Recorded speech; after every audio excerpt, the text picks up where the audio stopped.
Hello, everybody. It's Dr. Foley, and I'd like to welcome you all to episode 7 of The Village. So, again, I love The Village. I thank you all for all that you're doing for me, all that you've done for me. Keep the questions coming. I'm willing and ready to answer them when you need my help.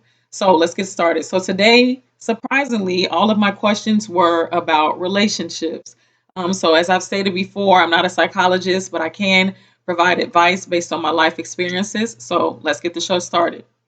All right. Put up. So my first question reads, Dr. Foley, I have a question and I would love to hear your advice. I keep trying to not hurt him and myself, but somehow I always manage to do just that. He means the world to me, but there are so many things that's always causing me to feel things that I don't want to.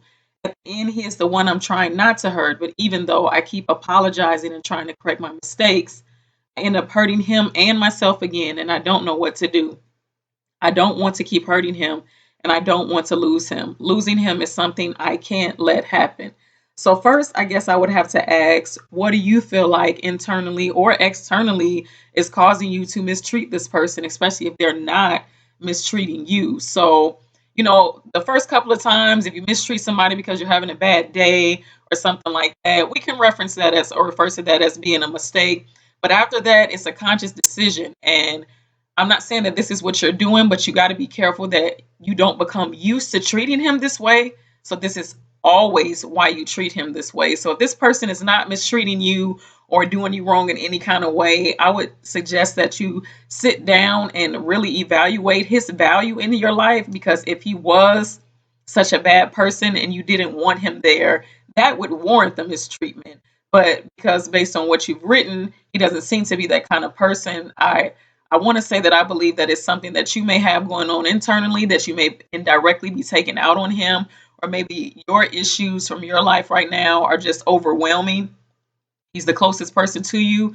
So you take it out on him. So you want to be careful not to push the people that are there for you, truly there for you in life, away, because once that person is gone and you see that there's no chance of turning around or rekindling that bond or connection, it's sad, it hurts. So I would just, really, really check myself and see what is it that is causing me to act this way towards that person, and then go from there. But I will sit down and ask your significant other, how do they feel about the way you treat them? Ask them if they have any ideas, from based on what you told them or how you're acting around them, if they may possibly know what may be the cause. But the real thing that you need to do is get to the root of why you're acting that way. Because, like I said before, you don't want to push away the people that are closest to you, the people that help you and uplift you in your time of need, because you're going through something internally. So it is internal. Say, evaluate yourself, evaluate everything that's going on around you and in life, and then go from there. And hopefully, this will, provide a clearer picture of why you're mistreating this person and help you to appreciate them being in your life. Okay? All right. My next question reads, how do I let go of someone? I just can't seem to do so.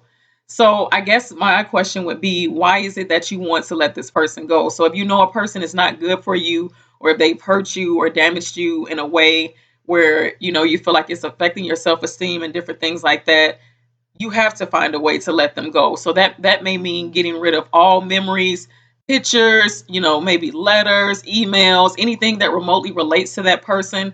I would get rid of and move forward and try to focus on yourself. So I had a tough time at one point in my life of letting this guy go.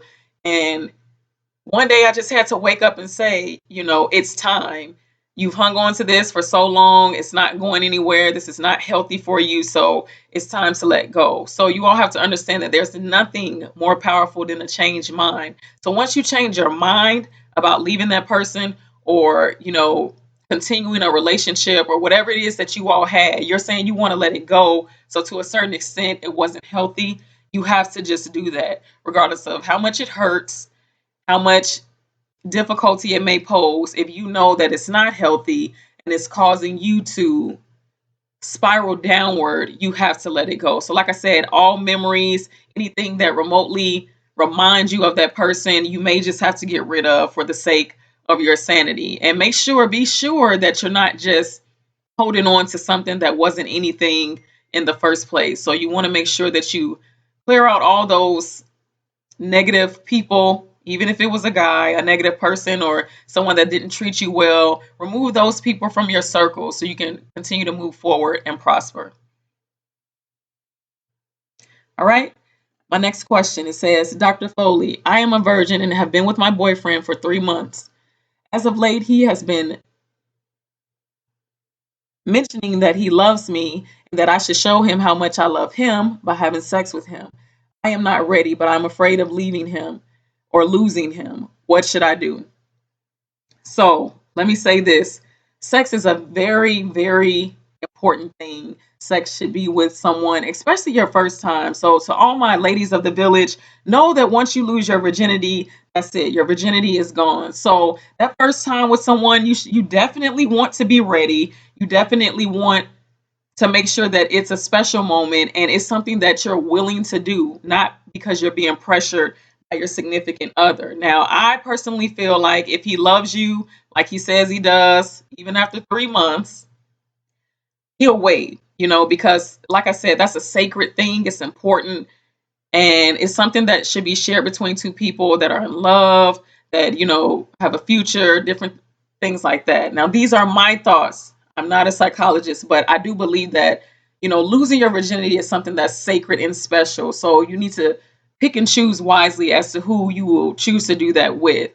um I know I can't really say you all shouldn't be having sex. I know that in today's society, sex is not looked at, I guess, how it was looked at when I was younger. And that's fine because different generations do different things. But you do decide to go through with it, make sure that you are taking the necessary precautions because when you do grown up things, you have to act as an adult. So that means getting on birth control, making sure he's using a condom, different things like that. So but my overall advice is if you are not ready, do not go through with it. You don't want to go through with it and then regret it.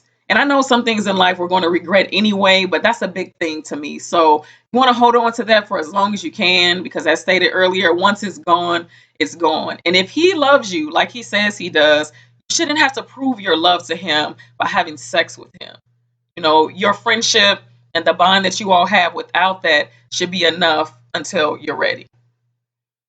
Village. Okay. My next question reads, my boyfriend and I got into our very first argument and he slammed me up against the wall. I was so shocked that I didn't react and started crying. He apologized, said that it would never happen again. Should I be worried? When he's mad, he becomes a totally different person. So I know several people who have been in abusive relationships. And as stated, I'm not a psychologist, but I do know that based on their experiences in the beginning, it is always those small, subtle signs. So if he's angry and he's angry to a point of where he feels like he has to put his hands on you, I would definitely take that as a warning. I would definitely talk to him about it and let him know that you didn't appreciate that. You don't deal with guys that put their hands on women. So I know some guys will feel like, well, if I apologize, that should be enough. But physical abuse in a relationship scars a woman, I feel like, 10 times worse than any type of abuse in a relationship. So you want to make sure that this guy is respectful. Even if you all argue, you can argue in a civilized way. You don't have to agree on everything. You can agree to disagree across the board. So him putting his hands on you and slamming you against the wall,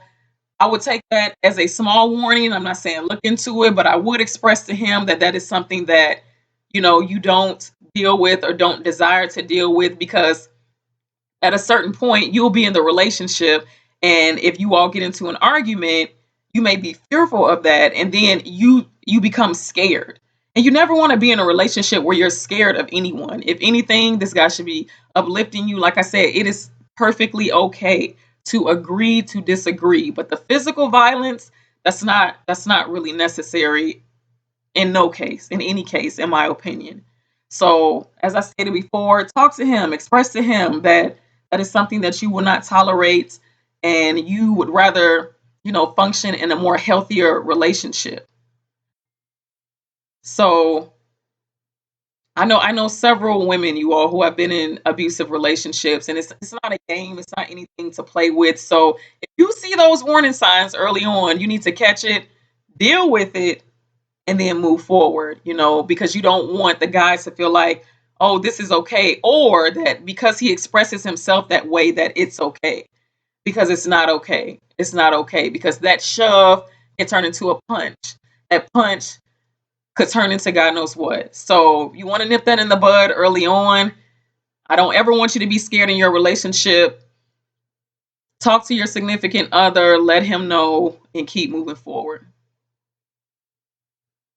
So you all, I've been having a lot of, outside of these questions, a lot of questions about relationships in general. And as I've stated before, you all, like, I know that you all desire to be in relationships, but it's important that at this age, I'm not saying you have to be super serious with the person that you're with, but just know that the things that you all put up with now, like, you have to establish those guidelines and set those standards for yourself, even at a young age, because you don't want to become my age, which is not old, but you don't want to become my age and still deal with foolishness from when you were younger, all because you think that that's the norm, because that's all that you've been used to. So, ladies in the village, guys, men in the village, I need you all to coincide in productive and healthy relationships.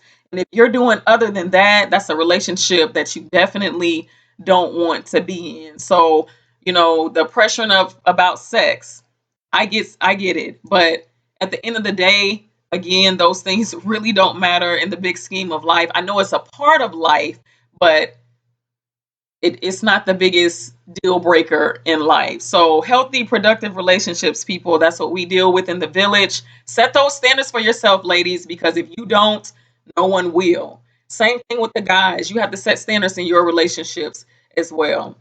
So, I'll see you all next week for episode 8 of The Village. Go ahead, follow me on Instagram at Ask Dr. Foley. Shoot me an email, askdrfoley@gmail.com. Leave your questions below. I'm here to answer your questions about whatever I can in whatever way that I can. I can't wait to see you all on Thursday. I love you. Peace.